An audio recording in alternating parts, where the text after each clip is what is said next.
asxaabta qaaliga aad baa idin salaamo waa mar kale muuqaal cusub magaciisa waa Abdirxaan Famos YouTube-ka anaga daawanaysan Famos Official fadlan haddii taa markaa ku gooraysan soo boqod subscribe noo saar sidoo kale muuqaalka share garee like-tan ilaa sababtoo like waxay noo tahay dardar iyo dhiirigelin waa tahay maanta waxaan idin wadaa waa muuqaal kale cusub muuqaalkan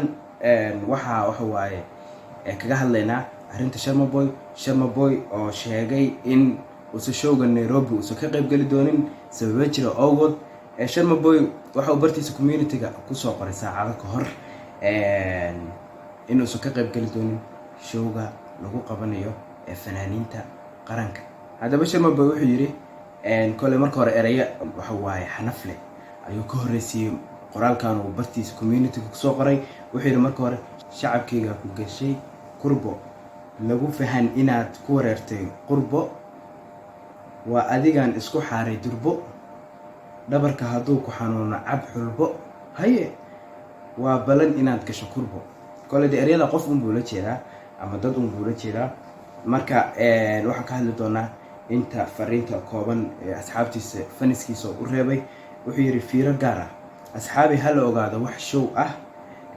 aan ka qayb qaadanayo ma jirto aniga iyo mataankayga maslax mideeye ama bana la ku casumay Nairobi ka dhici doona waxaana la rabaa in xaqiiqada la ogaado cid aan iskala hadalnay arrintan ma jirto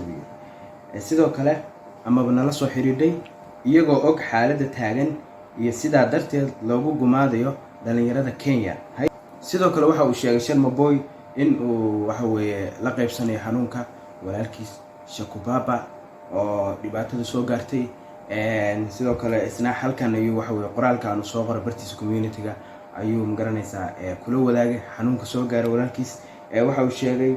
Sharma Boy waxa uu sheegay inuu dhibka la qaybsanayo waa la qaybsanayaa buu yiri walaalkiis Shakubaba dhibka loo geystay iyadoo dhibaatada jirtana lagama yaabo inaan xaflad iyo wax la mid ah dhigno taasoo nalagu shaqoolayo. Sharma Boy waxa uu sheegay sidoo kale inuu dhibaato la qaybsanayo walaalkiis Shakubaba dhibaatada soo gaartay.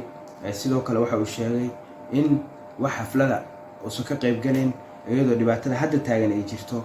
kale waxa khatar ah in la ku shaqoolo marka waa wax dhici kara marka waxaan leeyahay wiiri dadka u qaadanay in showga ka qayb galay anigu wax show aan ka qayb galay ma jirto marka Sharma Boy kulli bartiisa community ayuu qoraalkan ku soo qoray